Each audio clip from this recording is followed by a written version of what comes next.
नमस्कार दोस्तों, मैं हूं जी आर चौधरी। मेरी यूट्यूब क्लास में आपका तहे दिल से स्वागत है। आज की इस वीडियो में हम राजनीतिक विज्ञान के कुछ महत्वपूर्ण प्रश्न पढ़ेंगे। यदि वीडियो अच्छा लगे तो अपने दोस्तों के साथ एक बार शेयर जरूर करें। और सभी क्वेश्चन है वो विभिन्न परीक्षाओं में पूछे जा चुके हैं। तो प्रथम क्वेश्चन है, भारतीय संविधान की उद्देशिका में परिवर्तन किस संशोधन अधिनियम के तहत किए गए? तो 42वां संविधान अधिनियम 1976 के तहत भारतीय संविधान की प्रस्तावना में परिवर्तन यानी संशोधन किया गया। अगला क्वेश्चन है, भारतीय संविधान का कौन सा अनुच्छेद संसद को अंतर्राष्ट्रीय समझौतों को लागू करने के लिए विधि निर्माण की शक्ति प्रदान करता है?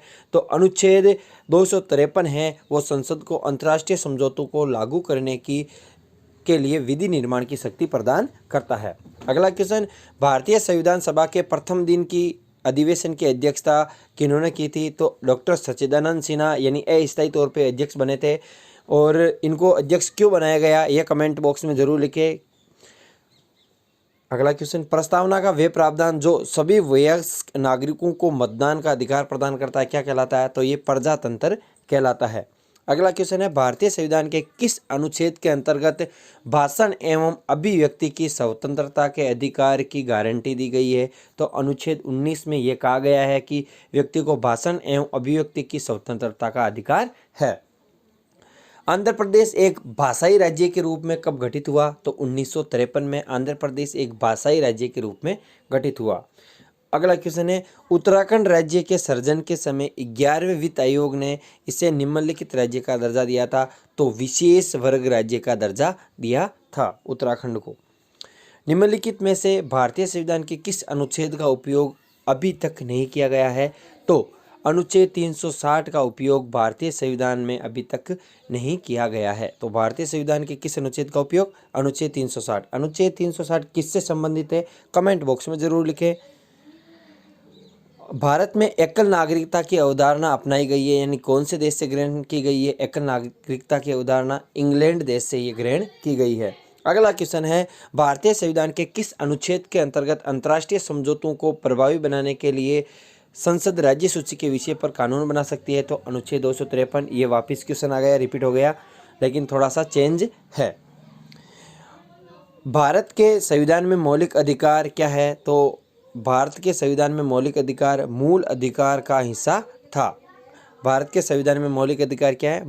मूल अधिकार का हिस्सा था। भारतीय संविधान के अनुसार देश का प्रथम नागरिक कौन होता है? तो भारतीय संविधान के अनुसार देश का प्रथम नागरिक राष्ट्रपति होता है। वर्तमान में राष्ट्रपति कौन है भारत के? कमेंट बॉक्स में जरूर लिखें। वित्त बिल के लिए किसकी पूर्व स्वीकृति आवश्यक है? तो भारत के राष्ट्रपति की पूर्व स्वीकृति है वो वित्त बिल के लिए जरूरी है। भारत के उपराष्ट्रपति के निर्वाचन से संबंधित विवाद को कौन तय करता है? तो सर्वोच्च न्यायालय है वो उपराष्ट्रपति के निर्वाचन से संबंधित जो भी विवाद होता है उसको तय करते हैं। भारत का उपराष्ट्रपति यानी भारत का उपराष्ट्रपति के पद पर लगातार 2 बार कौन रहे थे? तो डॉक्टर सर्वपल्ली राधाकृष्णन हैं, वो उपराष्ट्रपति पद पर लगातार 2 बार रहे थे। भारतीय संविधान का कौन सा अनुच्छेद भारत की विदेश नीति से संबंधित है? तो अनुच्छेद 51 है, वो भारत की विदेश नीति से संबंधित है। भारत के संविधान के अनुच्छेद 371 जी में दिया गया है कि विशिष्ट उपबंध किस राज्य से संबंधित है? तो ये मिजोरम राज्य से संबंधित है। 371 जी में दिया गया है कौन से राज्य के बारे में? मिजोरम राज्य के बारे में विशिष्ट उपबंधों के बारे में बताया गया है। राष्ट्रपति पद के चुनाव संबंधी विवाद को किसे निर्देशित किया जाता है? तो उच्चतम न्यायालय को निर्देशित किया जाता है यदि राष्ट्रपति पद के चुनाव संबंधी कोई भी विवाद हो तो। राष्ट्रपति द्वारा जारी एक अध्यादेश संसद के सत्र शुरू होने के बाद कितने समय तक रखा जाना आवश्यक है? तो 6 सप्ताह तक रखा जाना आवश्यक है। राष्ट्रपति द्वारा जारी एक अध्यादेश होता है वो संसद सत्र के शुरू होने के बाद 6 सप्ताह तक रखा जाना आवश्यक है। राज्यसभा में सीटों की अधिकतम संख्या कितनी हो सकती है? तो राज्यसभा में सीटों की अधिकतम संख्या 250 हो सकती है।